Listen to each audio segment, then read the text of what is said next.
तो 2 साल पहले खून हुआ था जोधपुर में, और मैंने उस टाइम बताया था ये खून करवाने कोई मतलब नहीं है। तो उस टाइम मैंने एक ही आदमी था जो मैंने बोला था कि आप जो खून किया इतनी भीड़ की, इसका फायदा क्या। लेकिन उस टाइम पे जिनकी रोटी सेकनी थी उनकी रोटियां सेक गई।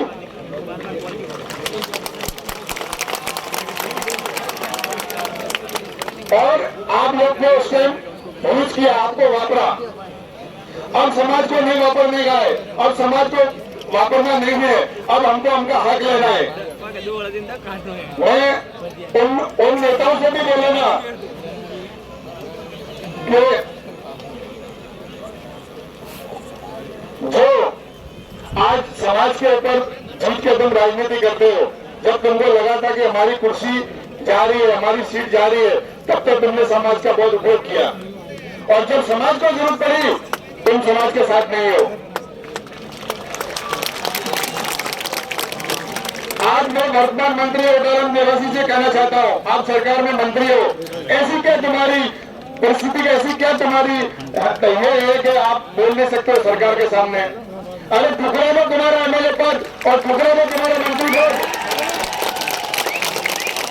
और हम तुमको शराबों में लेके भगवान मानेंगे। लेकिन कब, जब कितना बड़ा कागज चाहिए पद ठुकराने के लिए। आप ठुकरा में मंत्री पद और सरकार को बोलो मेरी समाज का अधिकार नहीं मिलेगा तो मैं राखो तैयार करूं एमएलए मंत्री पद।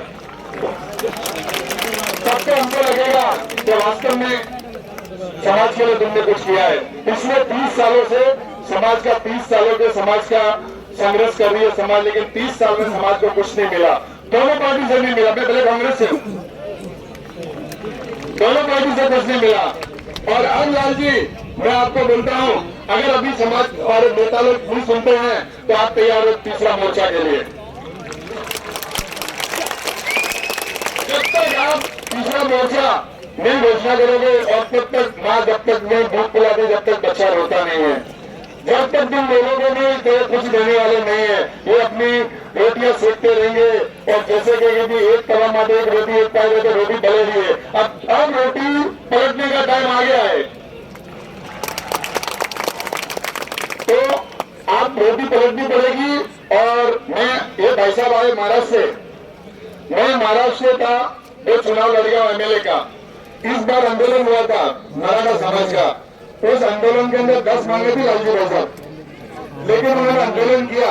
ऐसा नहीं किया कि उनकी गाड़ी रोक दो, कि उनको तकलीफ दो, कि उनको परेशान करो, लेकिन आंदोलन इतना बड़े लेवल पे हुआ कि उनकी 8 में से 9 मांगे मान ली गई सरकार ने।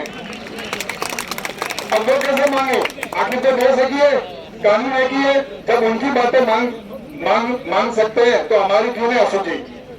लेकिन फिर बोलता हूं, नेतृत्व तो कमजोर है, विपक्ष भी कमजोर है और सत्ता पक्ष भी कमजोर है।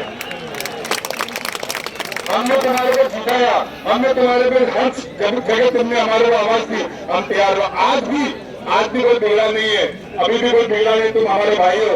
आज भी अगर तुम डीएनटी प्रदर्शन का समर्थन करो तो आज भी हम तुमको पलकों पे बिठाएंगे, आज भी कोई बिगड़ा नहीं है।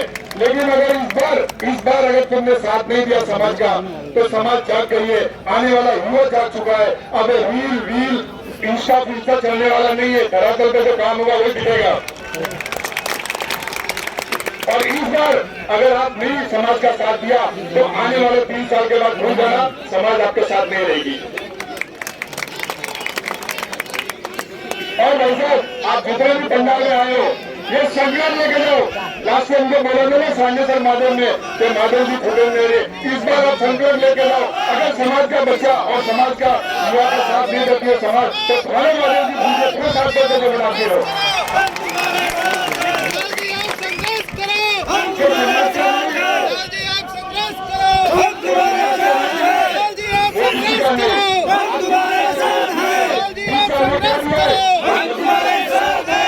मंच पे 5 स्कूल गिनाते हैं, अरे वो स्कूल